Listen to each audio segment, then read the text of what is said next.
In the last 5 or 6 years, a string of rapture timing theories have left the high watch time rapture believers discouraged over and over again. We have seen Revelation 12 sign theories, blood moon theories, Tisha B'Av theories, Shemitah rapture theories, Feast of Trumpets theories, Feast of Atonement theories, and Passover theories. Now the latest taught theory is a Feast of Atonement rapture in the Jubilee year, with the belief, obviously, that this is a Jubilee year. Folks, does the rapture of the church have anything at all to do with Jewish feast dates and Jewish calendar dates? I am convinced the Bible gives us a definitive no. And if you'd like to know why I believe this, stay tuned.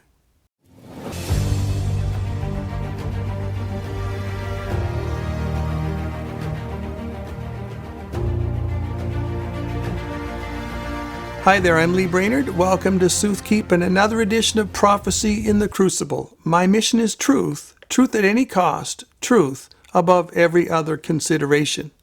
Now today we're looking at the question of whether the rapture of the church has anything at all to do with Jewish feast dates or calendar dates. The first thing that we're going to look at is the fact that the Bible teaches the impossibility of dating or timing the rapture, and we're going to look at 2 passages which give us 2 different principles. The first passage is Matthew 24:36. Here we read, "But of that day and hour no man knows." Now, this principle is stated not merely because the Bible doesn't plainly state the day or the hour. This principle is true because there's not enough information in the Bible that can be gathered and put together and come up with a date or an hour. There are no puzzle pieces to assemble. There's no secret information that points to a particular date. The general season is pointed to by the prophetic conversion that's swirling around us, and that is all we have. There's no indication of whether we are going to go up days, weeks, months, or years prior to the tribulation. The second passage is Matthew 24:44, where we read, "Therefore be you also ready, for in such an hour as you think not, the Son of Man comes." This implies that the times that men have thought and taught could be the timing of the rapture must be ruled out as potential rapture dates. Only the times that haven't been thought and taught can be considered. So what times are thought and taught? Well, it's the Jewish feast days, and it's dates on the Jewish calendar. It's Shemitahs and Jubilees. These are the dates that people are considering for rapture times. So if it's been thought and taught, it's a not.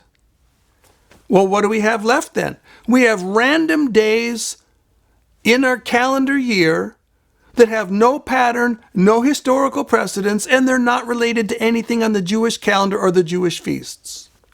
And yet this date is set in concrete, and we have no idea at all whatsoever what this date is and when it's going to happen, and whether it's days prior to the tribulation, weeks prior to the tribulation, months prior to the tribulation, or years prior to the tribulation. We have zero information on that, except maybe the vaguest ideas. What we do have is prophetic convergence. We've got a storm of prophetic convergence whirling around us. And this prophetic convergence shouts that we're near and that the rapture is soon. And it shouts it at the top of God's providential lungs. But none of this information points to a date or a season or a year with any certainty whatsoever. Now let's look at the pattern of the Jewish feasts and the lack of pattern for Gentile blessing. Let's start with the Jewish feasts. Jesus came to Israel as the Jewish Messiah. He was crucified on Passover as the Jewish Messiah. He was raised from the dead on the Feast of First Fruits as the Jewish Messiah. And in these feasts here, we have the justification aspect of the new covenant that was promised to Israel in the books of Ezekiel and Jeremiah. Later on at Pentecost, the promised Holy Spirit, which was promised in the book of Joel, was poured out on the Jews. And in this, we have the regeneration aspect, the indwelling aspect of the new covenant that was promised to Israel in the books of Ezekiel and Jeremiah. But now let's look at the lack of pattern with the Gentile blessing. Let's start with the Ascension, which is in Acts chapter 1, verses 6 through 11. The Ascension was 40 days after Passover and 10 days prior to Pentecost. Has no connection, zero connection to any feast date. And why is there no feast day here? Why is this not connected to a feast date?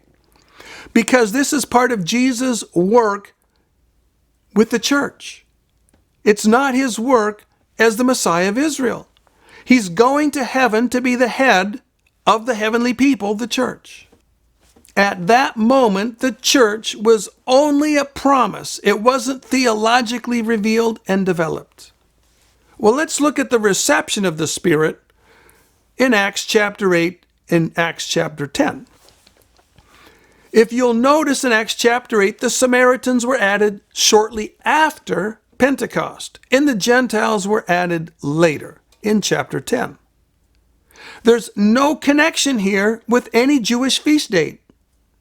Now, we talk about Pentecost being the birth of the church, but I want to point out that the one new man was not formed until the Gentiles were added. If you recall the wording in Ephesians, made of the two one new man. This was after Pentecost. When the Gentiles were added, the existing saved Jews ceased to be a saved Jewish remnant and were mingled with the Gentiles into the church, the one new man. Well, let's look at the evidence for a non-feast rapture. First of all, I want to point out that the Ascension is parallel to the rapture. If the resurrected head of the church ascended to heaven on a day unassociated with Jewish feast days, then it stands to reason that the resurrected, glorified church is also going to ascend to heaven on a day unassociated with any Jewish feast day. The body is going to follow the pattern of the head. The body is not going to follow the pattern of Jewish feast days. The head didn't follow a Jewish feast day pattern, so the body is not going to follow a Jewish feast day pattern. And folks, there is no feast that patterns the heavenly deliverance of the church. The feasts pattern the earthly deliverance of the Jews down here, being redeemed into the kingdom. Now, the second argument for a non-Jewish date rapture of the church is the connection between the indwelling Spirit and the Holy Spirit-fired resurrection. Notice that the Gentiles first received the indwelling Spirit well after Pentecost at a time that was unassociated with any Jewish feast date. We see this in Acts chapter 8 with the Samaritans and Acts chapter 10 with the Gentiles. Now, the indwelling Holy Spirit is the seed of the resurrection. And this seed is going to explosively change our bodies in a fraction of a second at the resurrection. In Romans 8:11 we read, "If the Spirit of him that raised up Jesus from the dead dwells in you, he that raised up Christ from the dead shall also quicken your mortal bodies by his Spirit that dwelleth in you." And in 1 Peter 1:3 we read, "New birth unto a living hope through the resurrection of Jesus Christ from the dead." On top of this, the indwelling Spirit is the earnest of our redemption and inheritance.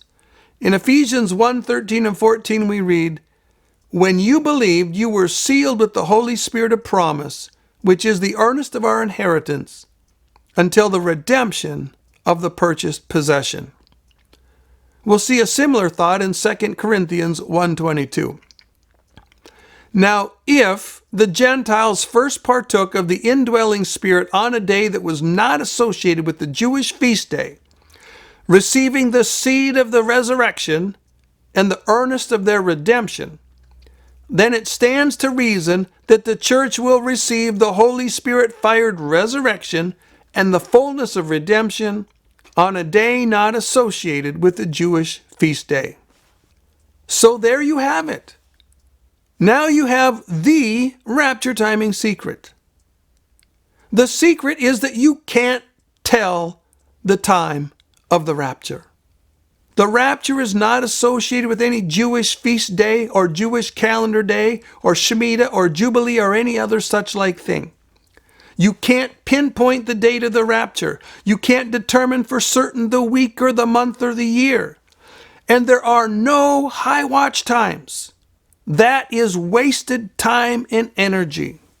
Now, I'm sure folks are going to ask, but Bro Lee, don't you want to get out of here? Of course I want to get out of here.